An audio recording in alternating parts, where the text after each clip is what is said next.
Okay, so for these videos, we're going to be learning these two single sheet structures.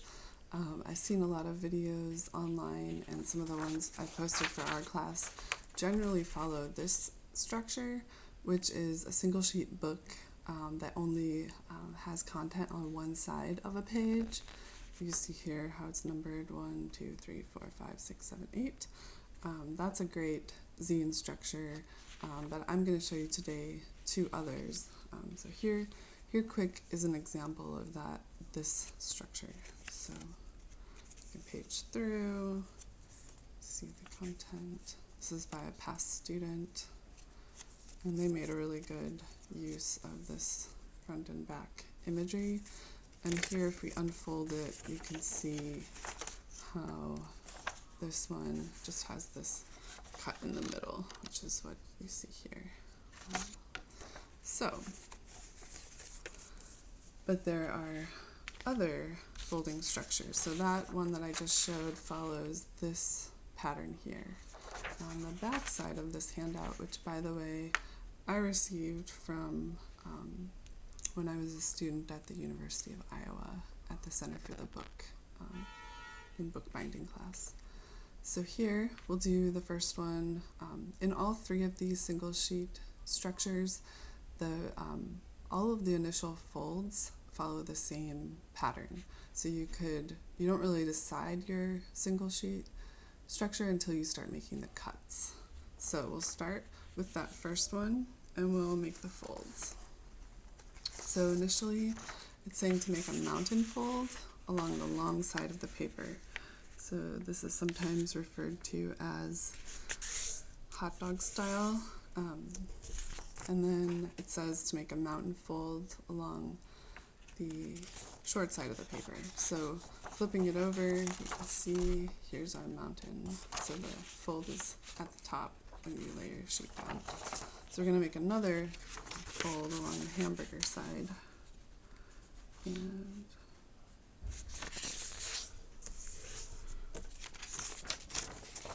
put it upside down. You can see both folds along the long and short side are popping up. Now, on that, bring it back to that hamburger fold. We're gonna do these two folds next. So here and here. And these are called valley folds, so the fold's gonna be in the other direction. But one way to approach it is you just have your sheet folded in half, and you're gonna fold that edge, outside edge, towards that middle fold.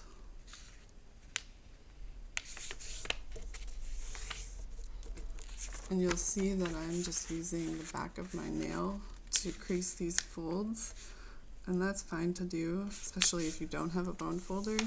If you do have a bone folder, as you're making the fold, you can reinforce.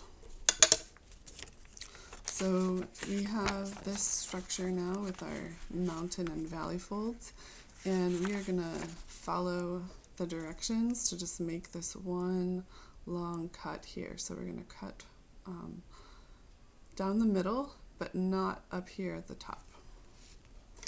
So I don't have a mini size cutting mat at home here, so I'm just going to use a magazine, and you can use something like that, or if you have a piece of cardboard, anything thicker that you don't have the risk of cutting through would work fine.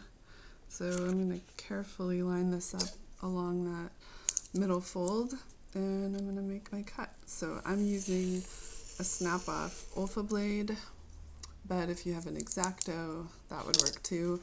In an absolute pinch, you can also just cut up the middle with a pair of scissors.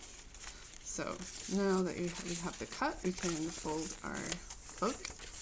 And you're just going to fold back and forth with all of those folds you made. And there you go, there you have your book.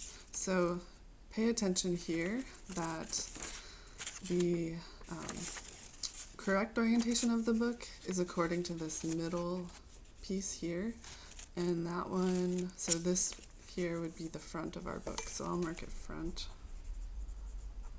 And then I'll mark the back. Convention is that fold will be there, as opposed to flipping it upside down And here you can see that the back now would be upside down and the middle fold would open up. It's just a little more awkward as you're looking through a book because that wants to pop open. So make sure you do that front and then go through. And what you can do to help visualize the orientation of this, like especially if you're going to design this on your computer or like on a tablet using Adobe Procreate, is to make a little practice one on copy paper and number each page, because then you can unfold the whole thing and see that you would have to orient, pages 1, 2, 3, 4 like this, and then along 5, 6, 7, 8 would all have to be upside down, and then the front and the back would go here. And you want to make sure that you have, when you send it through your printer, that you're aware of which orientation the paper is going through, especially when you're printing that second side.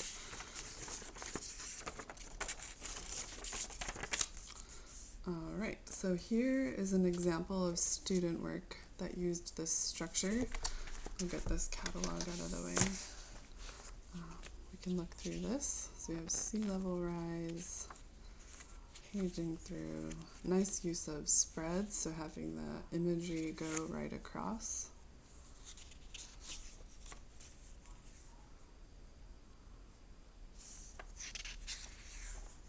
And this little book was made using Adobe Procreate.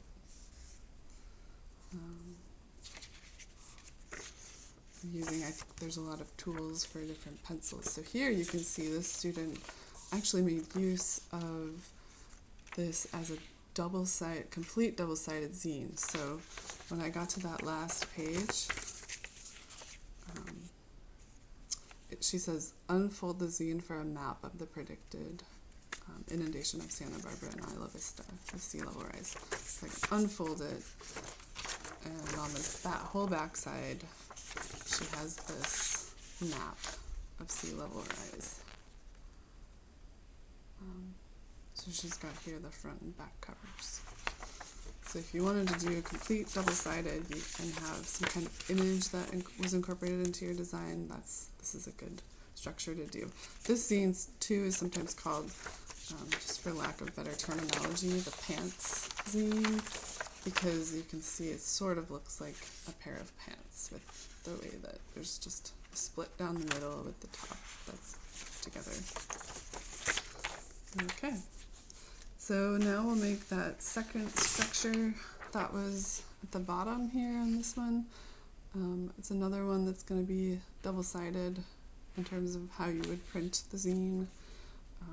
On this one, it's the same initial folding structure that you can see here, but you make a T cut instead of, cutting straight down the middle the way that one was. So we'll, in order to speed things up, I have this one that's already folded, so we can, like I said, it's just following that same folding pattern like I showed before, and we can fold it in half and back to our, and we're just going to make that cut, and we're going to cut. I'm folding it because that helps, I can make 2 cuts at once with the fold.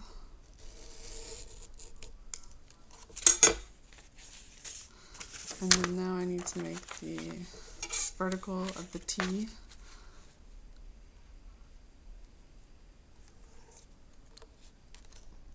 Oops. My knife, I think, is getting a little bit dull, so make sure you have a sharp blade. You can see here it got a little bit.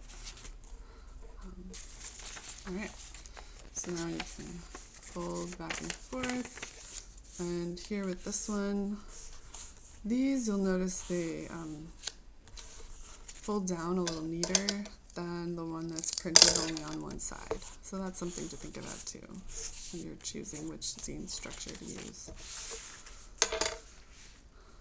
Okay, so we have a good page through, and then another thing to look out for on this one also is that fold, making sure that it's at the top of your zine as opposed to flipping it over and having that be open here.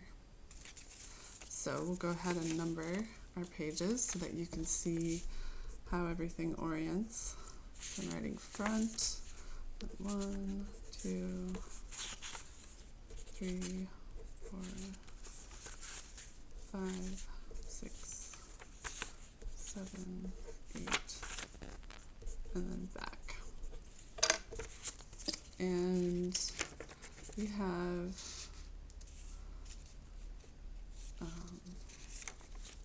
so what you can then do is unfold and see here how everything would be oriented on like a digital layout.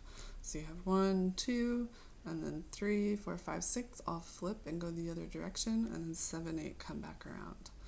And then you turn it upside down, and you have front and back here. So on the opposite side of back is 8, and on the opposite side of front is 1.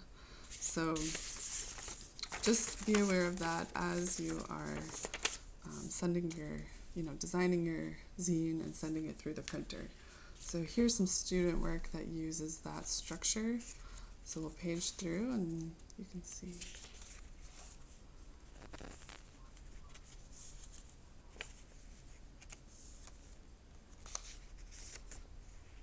This student used the easy cuts and made little lino cuts and the easy cut material from Plick. She carved that, made prints, and then scanned those prints, digitized them, and added them to her zine. Here's the what I refer to as an alt colophon in my classes. It's just making sure you put your name and date, and if it is a limited edition, put the edition on that page. It's a tradition in book arts to have some information like that. So you can see here this student, she has the front cover and the back cover, but then she left the first and last page blank. So remember when we went in the zines, started the front cover, folded in, there was nothing here, and we started the first page there. So that's how that ended up. So hopefully these were helpful and giving you some visuals for the other ways that are available to fold single sheet books.